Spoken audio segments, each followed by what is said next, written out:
Because I got to get rid of every other support and be dependent completely on you. But I want to make some special notes right now about this concept of fasting. This is not something you do to make God more willing to give you something or do something for you. Okay? Fasting does not make God go, oh, look, they're not eating. That makes me happy. I will now bless them. Really? And this dynamic has always been in Christianity, probably always will be until the end of time, and is directly from Satan. If you think that somehow you doing something will make God more likely to give you something, that means you have control over God. Ever had your children fighting? If you have more than one, the answer is yes. Ever had your children fighting and you're looking at them going, okay, look, stop letting that person control you. They keep doing that because it annoys you. If you don't respond, they'll get bored.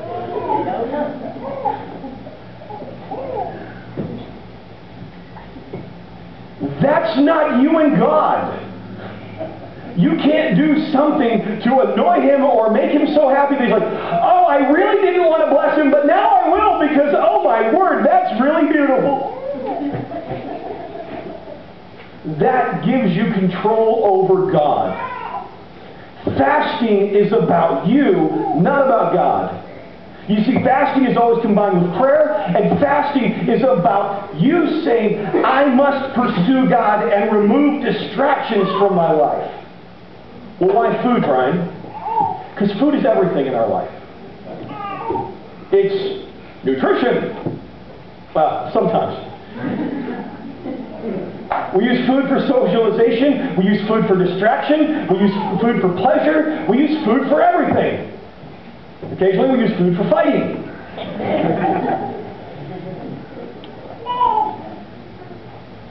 It is one of our pleasure centers. There's nothing like a good meal. Monday, I was at the station at KTSY doing KTSY Cares Time, which was harder because the phones didn't work, so no one could call.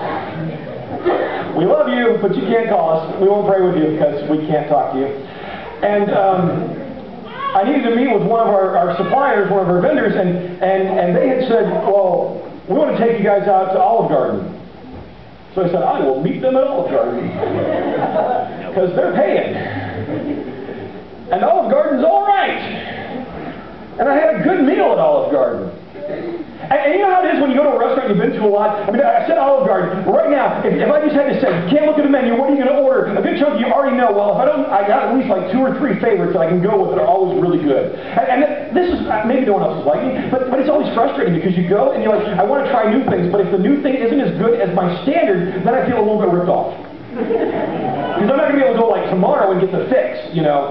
So, oh man. So they had some new stuff, and I tried something new. It wasn't as good as my standard. I was a little bit bummed, but it was okay. It was still a wonderful meal. The salad and the breadsticks, the whole deal. It was really fantastic. And it was a socialization. It was play. It was the whole thing. There's nothing like a good meal. It was delightful, in fact. But God says, look, I want you to delight in me, and sometimes all these other things, even good things, end up being a distraction from God. Psalms 27, verse 4 says, the one thing I ask of the Lord, the thing I seek most, is to live in the house of the Lord all the days of my life, delighting in the Lord's perfection. Sometimes we can't delight in God because we're so distracted by everything else, even the good stuff like Olive Garden. Psalms 35:7 says, but give great joy to those who come to my defense. Let them continually say, great is the Lord who delights in blessing His servants with peace. God is about delighting in us and us delighting in Him. So fasting is about us saying, I want to delight in nothing else but God, especially for a time to even get rid of good stuff so that I can focus on God. Because prayer and fasting are always combined, it's about seeking God, not about doing an action that somehow gets God's pleasure. It's about taking time to pursue God. If you say like, I'm going to declare a fast, Wednesday is going to be fast day. Okay? We're going to declare a fast right now for you guys on Wednesday. Okay? And you're saying, you guys are going to fast on Wednesday. And what you do all Wednesday is like, yay! We have more time to catch up on all the back episodes of 24. You are defeating the purpose of fasting. Okay? Because it's time to pursue God. Well, Brian, are there other kinds of fasts? Well, the Bible talks about letting go of things in order to pursue God, which is the same basic concept as fasting. Fasting itself is spoken always of in regards to food. Go to 1 Corinthians 7. 1 Corinthians 7, and I'll show you what I mean. New Testament, Acts, Romans, so on. 1 Corinthians. Right after that. We're going to go to chapter 7.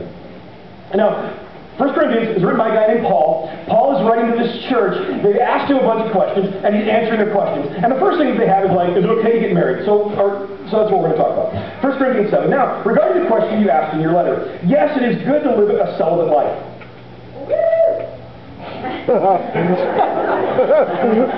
But because there is so much sexual immorality,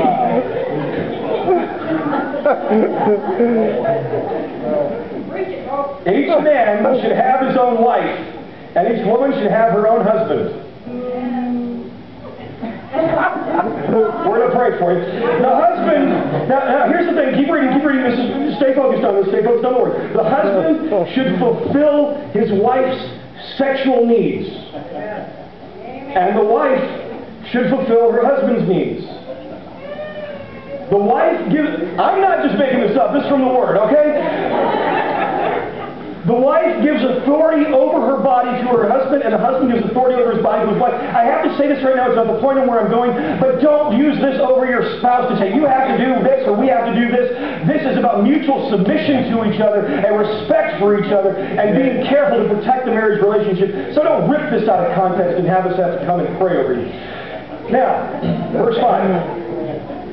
Do not deprive each other. With that in context, you have to have that context. And he's talking about, look, I want you to be in a relationship. I want you to protect each other from sexual immorality, which is fulfilled by fulfilling each other's needs. Do not deprive each other of sexual relations unless you both agree to refrain from sexual intimacy for a limited time so you can give yourselves more completely to prayer.